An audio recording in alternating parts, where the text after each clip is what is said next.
All right. Good afternoon, everybody. Thank you for taking time out of your day to join us for College Conversations. Just a note that this is being recorded. At the end, we will go to a Q&A session and we will stop the recording for that. So you can feel free to ask any questions that you want to answer to that maybe you wouldn't want recorded and later broadcasted on the internet. So this is a College Conversations is a webinar series designed to help bring information to New Hampshire residents about the colleges and universities in the backyard. Right, each institution has a little bit different flair, different vibes, some unique programs. And we at Granite Edvance just want to work with our local institutions to help get this information out. One caveat that Granite Edvance does not endorse any specific college, university, educational pathway. This is for educational purposes. But today I'm delighted to be joined by Julie Lanman, the amazing admissions director at Saint Anselm College. Saint Anselm's is located in Manchester, New Hampshire. And Julie, thanks so much for joining us. Thanks, Matt. We I appreciate it. yeah, we promise to keep this relatively short, shoot for around 25 minutes for people to be able to get some good information about the school, but not feel like they have to commit a lot of time. So we'll jump right in. Love for you to introduce yourself, who you are, your background, anything you want to share with the audience. Sure. Well, hi, everybody. I'm Julie Lanman. I'm the Director of Admission at Saint Anselm College. As Matt said, we're located in Manchester, New Hampshire. This is the second institution that I've worked at, so I've been at St. A's about 11 years and working primarily in admission and enrollment for almost 20 years, which is hard to say out loud. But needless to say, I've read a lot of applications, met a lot of families, and helped them through the process. So I'm excited to be here and share a little bit more about St. A's. So first question, I think probably your location in the state, a lot of people have heard of St. Anselm's College, but it could be their first time getting a little bit deeper dive beyond location or something they've heard of it. So give us a high level of St. A's and what makes a student stand out at St. A's and find a home there as well. Sure. So we are rather unique. We are a Benedictine Catholic liberal arts college. We're about 2,000 students. There are maybe 20 or so Benedictine colleges all over the US, so that makes us relatively unique. I think what's great about St. A's is that no matter your faith background, whether you identify as Catholic or otherwise, you can definitely find a home here and an understanding and appreciation for the Benedictine values that we have ingrained in everyday life. I think students that do well at St. A's are motivated students, and I don't say that necessarily from the academic standpoint, although that's one piece of it for sure, but students who want to explore, students who want to get involved, students who are motivated to make the world a better place, as corny as that sounds. They want to learn more about themselves, be a better person, and hear from those around them. And so the design of a true liberal arts institution allows students to have some of the tough conversations, to explore a little bit, to try a new club, to get involved in, politics on campus if they choose. So I would say a student who's motivated would be someone who does well at St. A's. And I'm interested to hear your thoughts on like the modern liberal arts school, right? I think especially in the age of AI, I'm starting to hear some of these conversations about the liberal arts are making a comeback, right? Because AI is going to maybe automate some careers that people have taken those educational paths to focus on a real specific skill set, but AI may be making it so that those reasoning and conversational skill sets are a more in-demand thing moving into the future. So, with any thoughts on that hypothesis that it seems to Yeah. be, I think, gaining traction in some of the national conversation? Yeah, I would agree. And I know we're sticking to 25 minutes here, so I could go on Yeah. for hours about it. But I think you make a really good point. And so obviously, as families and students are starting to navigate what the future looks like and what careers may or may not be available in the next 5 or 10 years, AI is a big part of that. And so when you think about a true liberal arts experience and an education, it is really beyond just that, right? So a student can graduate from St. A's with a skill set specific to a career, but they also have all of these other skills that really are helping to inform who they are as a person we're more than just our career, right? And so we want to make a living, but we have to make a life as well. And so understanding the ethics of AI, understanding how we can communicate with those who might have a different viewpoint. So our students graduate with strong critical thinking skills, public speaking. A lot of students are coming in and they're not comfortable speaking in front of a group. That's okay. We'll help you get there, and that's a big part of it. And to be able to just have the everyday dialogue with people that think differently than you, that's a huge part of allowing students to figure out what's important to them, who they want to become, and really just being good citizens. We're all citizens. We are all involved with everyday life outside of our career and within our career. And so I think creating that framework is really what the liberal arts is all about. So there are ways for students to explore beyond their major, explore beyond their career, and really figure out who they are and become a well-rounded person. And so I think AI, yeah, it's a big part of the conversation. And so we have a fabulous, computer science program. We have certificates in AI. We have all of that. But students outside of that will also be impacted by it as well. And so it's really ingrained in everyday conversation, but the liberal arts really does root students in an understanding beyond just their main career. Awesome. Thank you for that. I think one of the things that, as I've gone through these conversations with other admissions leaders, is there's a phrase that's come up, and I actually know we've used it on a Destination College panels together, Okay. that it varies by institution, or you should check with that institution. So it brings me to the admissions process, right? Yeah, So we've talked to community colleges, public schools, and Dartmouth, and everybody has like different admissions process. So I'd love for you to kind of double click on that and give us a deep dive on what the admissions process looks like at SAYS, from admissions types, right, early action, those sorts of things, to timeline, okay, and I think direct admission, if you could touch on that. sure. So I often, when I meet with families, I would describe our admission process as pretty standard. So when you look at our website with all of our required documents, you look at our application plans that we offer, there's nothing on there that I think a family hasn't heard of before, right? So the way we process applications to the timeline, it's all pretty standard. We do that primarily because we don't want to make the process any harder than it already is. We're very aware that this is a stressful time for students and their family members and school counselors. There's a lot going on, a lot to navigate, and every college does it differently. And that is just the unfortunate side of the process. But so for us, we offer most of our students apply under early action. That is an early non-binding plan with a November 15th deadline. We offer November 15th because a lot of schools offer November 1st, and we want to give you just a couple extra weeks beyond the traditional early action deadline to get that application in. And one thing I always say to families is we're an application only deadline school for our non-binding plans. So that means once the student has submitted their application, you as the applicant have met the deadline. It's not the job of the school counselor to meet the deadline, right? You Mhm. then reach out to them and we'll get all of the documents in and we'll review the application once it becomes complete. And we will roll out decisions on a regular basis.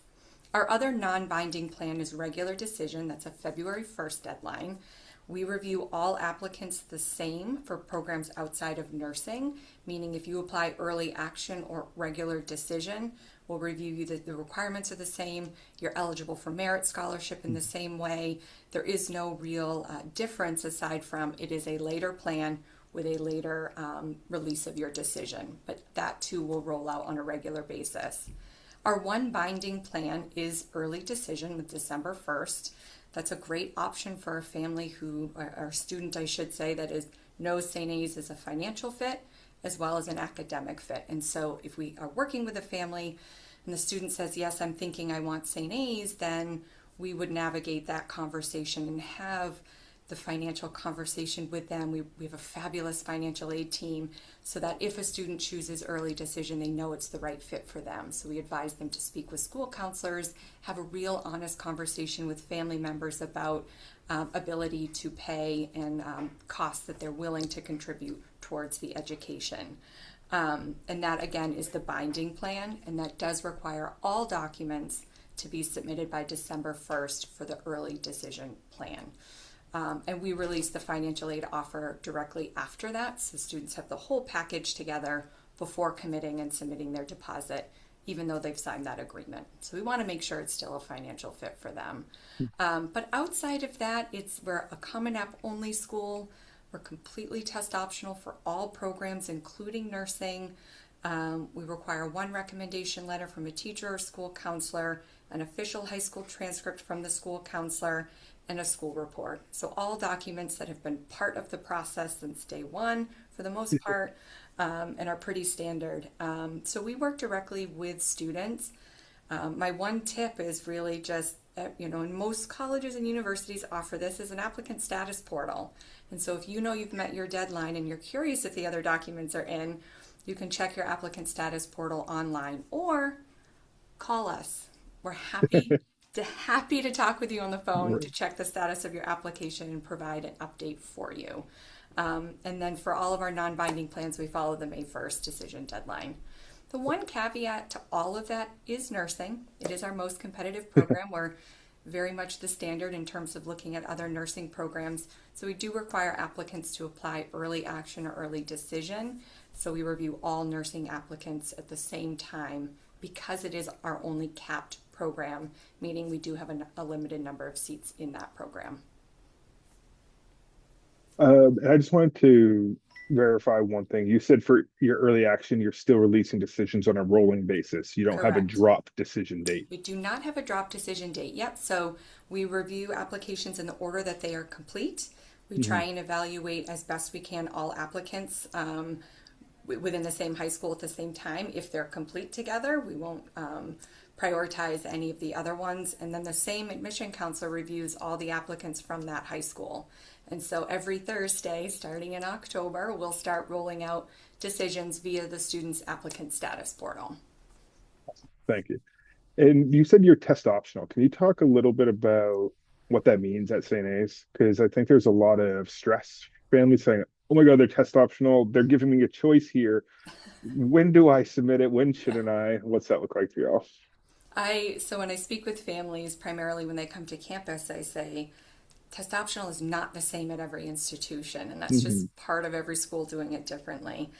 So when they work with a school or they're adding a school to their list, asking that question, what does the test optional really mean? What does test blind truly mean? And for us specifically at St. A's, we want to make sure that the test scores never negatively impact an application. So it would not be a reason a student would not receive an offer of admission. So students, I want to say it's about 40% or so will submit their test scores. So if the student submits them and they help the application, we will use them. If we feel as though the transcript speaks for itself and it gives us enough academic information to know the student will be academically successful at St. A's, we just won't use the test scores. It does not negatively impact them. The other question I always get is, well, if I don't submit my test scores, will you just assume they were bad? No, we will not assume anything. We will just assume you didn't submit them. And so I'm feeling really good about that approach. We want students to not feel stressed about it. So if they're proud of their scores and they think it's an accurate reflection of their academic abilities, they can absolutely submit them. And all of that is listed right on our website and the Common App so that they understand what the process is like if they submit them and if they choose not to. Well, and beyond the academics, right? We know transcript is one of the most important parts in the admissions process. But what makes an application stand out to you? Sure. A couple of things. I think on paper, in terms of the application itself, we read thousands of applications, right? And so it's very clear nowadays when a student has taken their time. And I know that sounds so silly and basic, but take your time. As an applicant, there should be, no grammatical errors. There should be thoughtful responses to the questions that we're asking. That really, I think, sets a student apart in terms of just the application and the time they're putting into it. A transcript absolutely is the most important part in terms of the academic piece. But at St. A's, we're looking really for two things. Will this student be academically successful in the classroom? And then who will they become on our campus? And so we're looking for students to succeed in both areas. And so through the application, the responses to all of the questions, the extracurriculars, the community service, things that are important to them outside of the classroom really, again, sets the framework or sets the tone for who we think they'll become on our campus and how they'll contribute, whether on campus or even in the greater community. Hmm. And so I think just a simple take your time, be thoughtful with it. And I promise on our end, we're going to take our time to thoroughly review your application and get to know you as an applicant. Awesome. All right. So, what does the family need to know about money? Right. Affordability is a focus across the entire sector. So, what do families need to know about scholarships, financial aid, affordability in general? Great. Yeah, I think when we talk about financial stuff, it's two things at this point. The first thing is what will it cost for me to go there? And the other piece that I'll get into a little bit later is the financial health of the institution. As we're Mhm. seeing lots of college closures and things like that, those are really similar, but also two very different things. In terms of the financial aid process at St. A's, we require the FAFSA. That's the only document, the free application for federal student aid. And I know if anyone has questions about completing the FAFSA, Granite Edvance is definitely your go-to.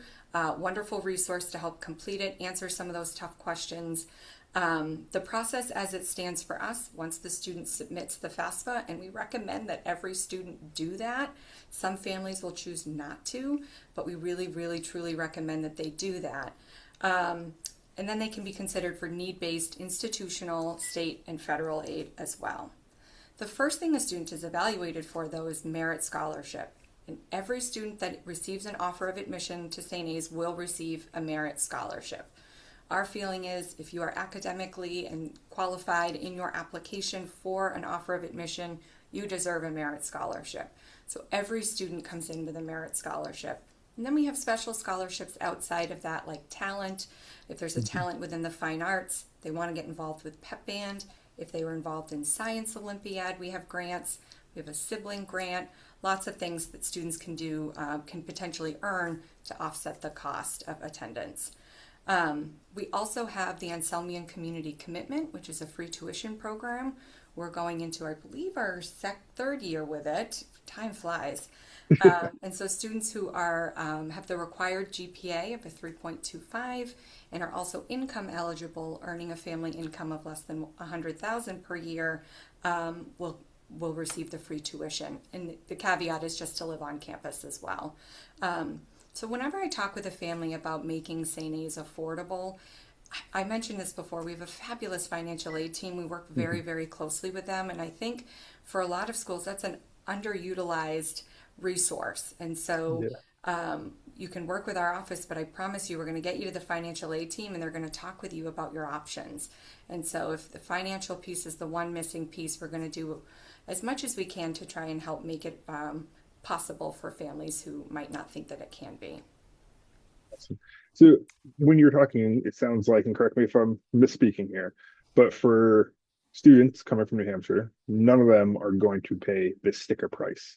And I know there's conversation about how sticker price can turn a family off before they even have the full understanding of what that financial aid package or picture would look like for the school. Am I summarizing that right? You are. So every student, even outside of New Hampshire, that receives an offer of admission will Mhm. not pay sticker price because they're receiving a merit scholarship. So that takes it right off the top. And so a lot of families will be like, well, what's the cost? And it's like, well, I can give you cost of attendance, right? Or I can Right. give you direct costs after financial aid. But no one pays the sticker price. So it's not even worth giving that information out Mhm. because we, again, you've earned it. You've earned your offer of admission. You deserve a merit scholarship. All right, so now students got through the admissions process, financially fit, good picture, pay their enrollment deposit, whether it's their early decision or by May 1st. Once somebody's on campus, what kind of supports are there to keep them on track, whether it's academically, professionally, personally? Sure. We're a small school, so again, we're 2,000 students, and we have a lot of great resources for our students. So, right from the get go, our students are given the opportunity to meet with the Academic Resource Center, also our disability services. So if students have concerns about additional academic accommodations or things like that, they can meet with Hannah Davidson, who's She's a wonderful human being, and have those conversations about what they might need at St. A's to be academically successful, in the classroom. We have a writing center. It's a liberal arts school. There's going to be a lot of writing, and some students come in are a little unsure of that, right, or might not have had a lot of experience with it. And so we have a fabulous writing center. We have independent and peer tutoring. Just a lot of ways for students to seek the extra support that they might need. A lot of our students choose to participate and be involved with the Academic Resource Center. Not enough students do, though. So I always say, and it's incorporated into our first year experience that every student will visit the Academic Resource Center in their first year, because we don't want a student to think that it's not for them or that they don't need it. Every student can benefit from a little extra help really at any point in time. It could be the last day of classes before your finals as a senior, before your senior thesis is due, but it is a fabulous resource. So that's really what we offer in terms of the academic piece. We have a faculty-led advising model, which is unique. So students will have an academic advisor within their primary major. So it's somebody who is familiar with the curriculum, familiar with the professors that teach in the program, finding the best fit in terms of professors and learning style. They also help support students in terms of finding internship and research opportunities. They get to know the students really well. They know if you don't go to class that something's up. They will reach out, they will find you, and they will figure out a way to help you succeed. So there's just a lot of places and support opportunities for students.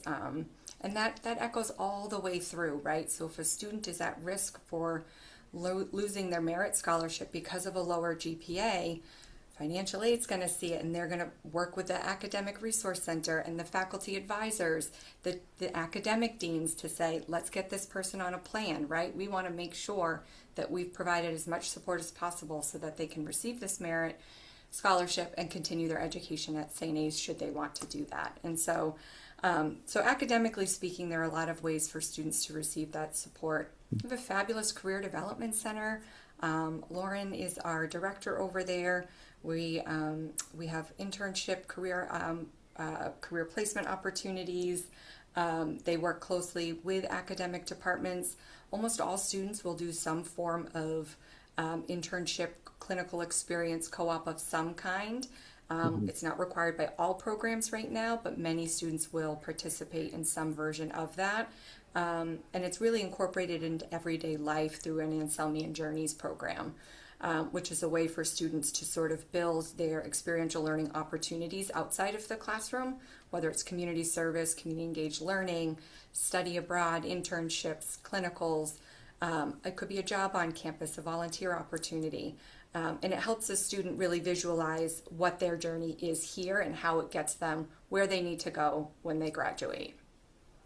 Awesome. Sounds like tons of ways. If a student needs support, that y'all have it to offer them, and they just need to ask and use their Abs- voice to Absolutely. advocate for their needs. We try and teach that as early as possible. It is a Right. student-led journey. I think that's a good way to say it, that Hmm. all of those opportunities are here. We will inform you of all of those. But really, it is the student's job, right?